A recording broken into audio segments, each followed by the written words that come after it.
আসসালামু আলাইকুম। আজকে আমি ফুটন্ত দুধের মধ্যে মুড়ি দিয়ে অপূর্ব স্বাদের ব্রাউন চমচম মিষ্টি বানিয়ে দেখাবো।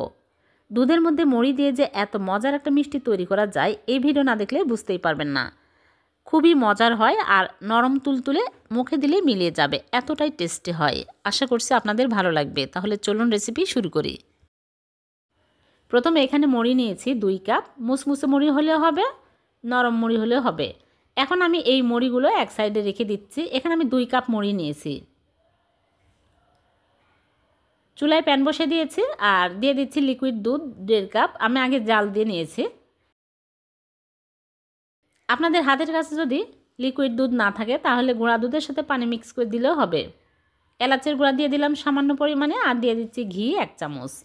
ঘি অবশ্যই দিতে হবে, তাহলে মিষ্টির ফ্লেভারটা বেশি ভালো আসে। আর দিয়ে দিচ্ছি চিনি 2 চামচ। চিনি দিয়ে আমি নেড়েচেড়ে জাল করে বলক তুলে নেব। ভালোভাবে বলক চলে আসলেই দিয়ে দিচ্ছি মুড়ি। মুড়ি দিয়ে আমি চুলার আঁচ মিডিয়াম আঁচে করে নেড়েচেড়ে জাল করে নেব কিছুক্ষণ। তারপরে চুলাটা একদম লো আঁচে করে আমি ঢেকে রাখবো 5 মিনিট। 5 মিনিটে একদম সফট হয়ে যাবে। 5 মিনিট পর ফিরে আসলাম। এখন আমি নেড়েচেড়ে এর মধ্যে দিয়ে দিব সুজি।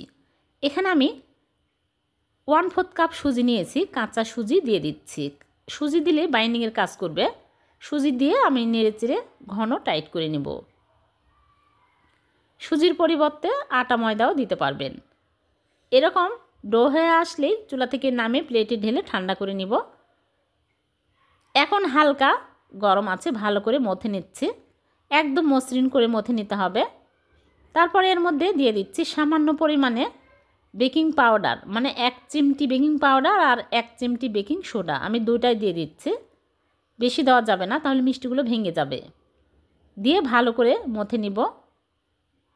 দিয়ে দিচ্ছি গুঁড়া দুধ 2 চামচ। গুঁড়া দুধ দিলে আরও টেস্টি হবে, খেতে ভালো লাগবে।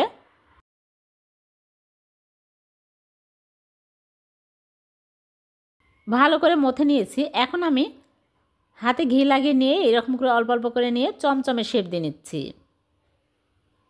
একদম স্মুথ করে মিষ্টিগুলো বানিয়ে নিতে হবে, গায়ে ক্র্যাক থাকা যাবে না, তাহলে মিষ্টিগুলো ভাজার সময় ভেঙে যাবে। সবগুলো মিষ্টি আমি এই রকম করে বানিয়ে নেব। সবগুলো বানানো হয়ে গেছে, দেখুন অনেকগুলো হয়েছে। এখন এই মিষ্টিগুলো আমি ভেজে নেব।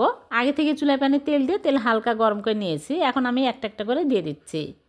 দিয়ে চুলার আঁচ মিডিয়াম আঁচে করে একটু সময় নিয়ে ভালো করে উল্টে পাল্টে ভেজে নিতে হবে। আমি ব্রাউন কালার করে ভেজে তুলে নিব। আপনারা চাইলে কালো জামুন, গোলাপ জামুন করে তুলে নিতে পারেন। দেখুন মিষ্টিগুলো ফুলে বড় বড় হয়ে যাচ্ছে।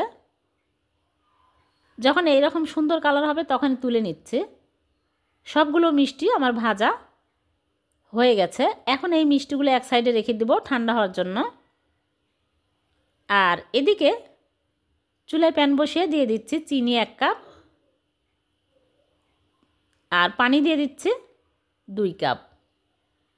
এখন আমি নেড়েচেড়ে জাল করে বলক তুলে নেব। ভালোভাবে বলক চলে আসলে মিষ্টিগুলো দিতে হবে। আর মিষ্টিগুলো কিন্তু ঠান্ডা দিতে হবে।